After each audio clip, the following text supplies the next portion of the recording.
So hello everybody, कैसे हो आप सभी लोग। कैसी चल रही है आपकी मार्केट।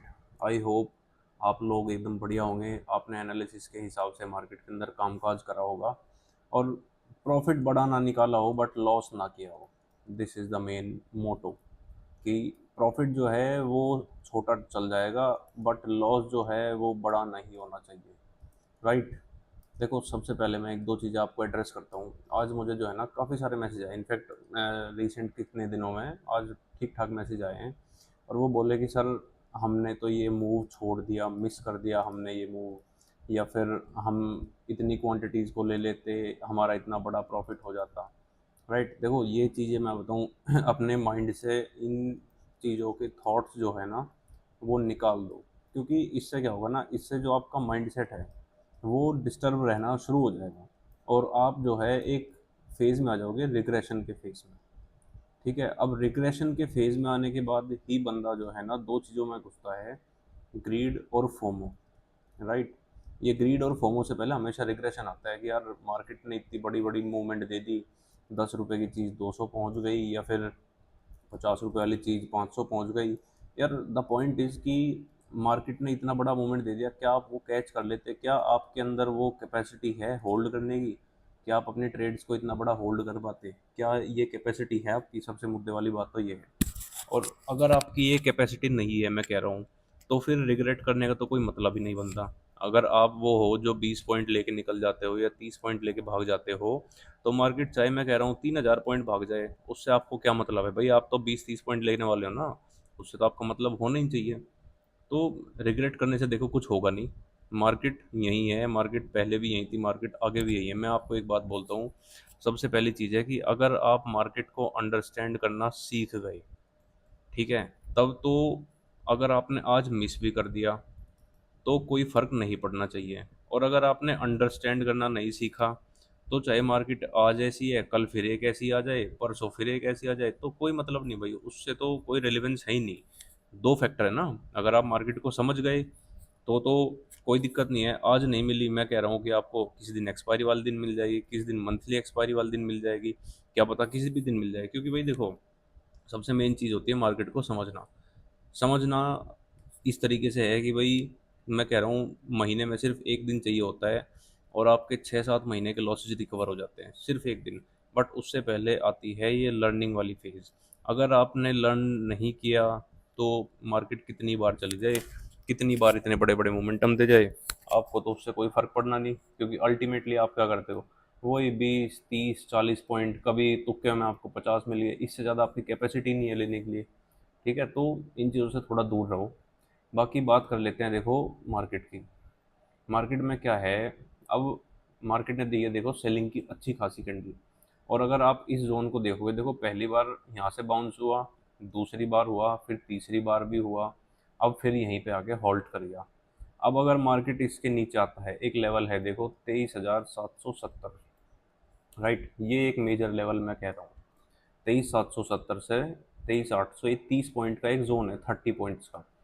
अब कल के लिए जो है ना एक कंडीशन है।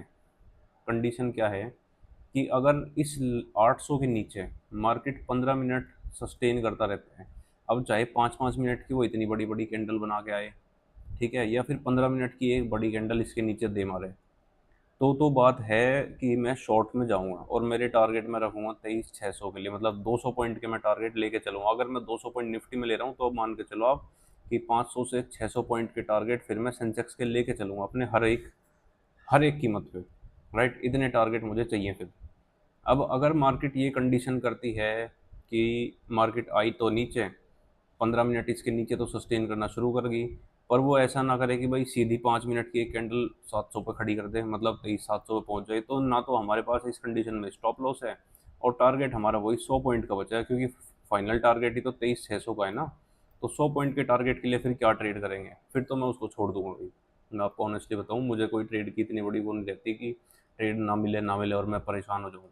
अपसाइड के लिए देखो मैं अभी बिल्कुल भी थोड़ा सा मैं कंसिडर पर्सनली तो नहीं करूँगा बिल्कुल भी, क्योंकि ऐसा क्या है ना, अगर मान के चलो ये मूवमेंट आया है, ठीक, और अगर इसके यहाँ तक भी मार्केट जाने लगती है, मैं सेल ऑन राइज का सोचूं, बट ऐसा भी हो सकता है कि यार ये वी कट दे के इस तरीके से वी कट दे दे। क्या भरोसा है इसका? क्योंकि भाई मार्केट अनएक्सपेक्टेड है ना ये तो। वीकर दे तो मार्केट के अपसाइड के लिए मैं कुछ इस तरीके का प्राइस एक्शन कंसिडर करूंगा, तब कुछ ना कुछ एक छोटा मोटा स्केल्प के उस पर लूंगा और मैं अपसाइड का भी, क्योंकि देखो कल क्या है ना, सेंसेक्स की एक्सपायरी है। अब सेंसेक्स की एक्सपायरी आप कभी भी देख लेना, निफ्टी को हमेशा इन्फ्लुएंस करती है।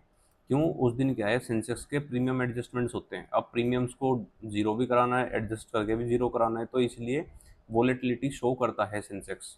दूसरी चीज़, हमेशा आप चीज़ ध्यान रखो, जब भी आप पुट साइड में ट्रेड करो ना, अपनी क्वांटिटी को लो करके चलो, क्योंकि क्या है ना, पुट साइड में जल्दी बड़ी बड़ी कैंडल बनती है। अब मान के चलो आप लेते हो 10 लॉट कॉल की साइड में, तो वहाँ पे आपको 50 पॉइंट थोड़ा सा टाइम लेता है, बट आप वहीं पे अगर मैं कह रहा हूँ 5 लॉट पुट साइड में लो, तो वो आपको बड़े टारगेट और जल्दी दे देता है। ठीक है, ये बियरिश मार्केट की खासियत है कि जिस दिन भी मार्केट सेलिंग में जाती है, ये खासियत है कि वो बड़े टारगेट जल्दी दे देती है। आप कहीं पे भी ये चीज़ देख लो। तो दो सिंपल सी कंडीशंस हैं, मार्केट ऊपर जाएगी, सेल ऑन राइज का कुछ स्ट्रक्चर बनेगा, तो भी मैं थोड़ा सा सोचूंगा, और बहुत ही ज़्यादा सोचूंगा, मैं ये भी नहीं थोड़ा बहुत, बहुत ज़्यादा मैं सोच विचार के तब सेल ऑन राइज पे जाऊंगा। अगर यहाँ पे डायरेक्टली जाती है, और 15 मिनट आप ध्यान रखना, 15 से 20 मिनट तक, मिनिमम 15 मिनट आप सस्टेन करवाना इसके नीचे। ठीक है, उसके बाद फिर अपन लेंगे 600 तक के टारगेट, क्या दिक्कत है, 200 पॉइंट के निफ्टी में टारगेट लेंगे, और सेंसेक्स में आराम से 500 पॉइंट के टारगेट बुक करेंगे, क्या प्रॉब्लम आ रही है। तो this is the only view. दूसरी चीज़ मैं आपको हमेशा बोल के चलता हूँ, डाउन साइड में जब भी ट्रेड करो, और स्पेशली एक्सपायरी वाले दिन, अपनी क्वांटिटीज़ को 30 to 40% करके रखा करो। ये मेरा पर्सनल थियरी है, मैं पर्सनली इस रिस्क मैनेजमेंट को फॉलो करता हूँ। आज भी मैंने वही किया था, मैंने आपको कल रात ही बताया था कि भाई मैं मैक्सिमम 30% क्वांटिटीज़ को लेकर चलूँगा, मुझे ज़्यादा कुछ इंटरेस्ट है नहीं। अब ये क्या है, ये है पूरा सेंटीमेंट बेस्ड। देखो आज मैं कंप्लीटली कहूँगा कि ये लक है कि 30% क्वांटिटीज़ के साथ में भी एक बहुत अच्छा प्रॉफिट बुकिंग हो गई। ठीक है, अगर मान के चलो ये नहीं होता, फिर हम वही अपना नॉर्मल प्रॉफिट बुकिंग करके निकल लेते। तो this is the overall scenario. बाकी जो भी होगा कल लाइव मार्केट में आपको अपडेट मिल ही जाएगा टेलीग्राम के ऊपर। जो भाई देखो, मैं आपको कहूँगा, अगर आपको मेरी एनालिसिस वगैरह या फिर जो लाइव मार्केट की एनालिसिस है बढ़िया लग रही हो, अच्छी लग रही हो, तो वीडियो को थोड़ा शेयर भी करा करो यार, फॉलो भी करो, लाइक भी करो, थोड़ा हम भी ग्रो हो जाए उसमें। ठीक है, अननेसेसरी लॉस मत लेना, ये ध्यान रखना कि अननेसेसरी लॉसेस बिल्कुल भी नहीं लेने हैं। बिगिनर लोग छोटी क्वांटिटी से हमेशा ट्रेड करो, ज़्यादा क्वांटिटीज़ पंच करके, और ग्रीडी होने की ज़रूरत नहीं है। आपका ग्रीड हमेशा ही आपको मरवा देता है, क्योंकि ग्रीड फोमो को क्रिएट करेगा कि यार मैं ले लेता हूँ, ले लेता हूँ। जब आप लेते हो, मान के चलो यहाँ ले ली, वो 10 पॉइंट ऊपर जाएगी, फिर 50 पॉइंट नीचे मार देगी। तो ये ग्रीड और फोमो छोड़ दो, थोड़ा सा अपने ऊपर ध्यान दो। बाकी मिलते हैं कल हम लाइव मार्केट में।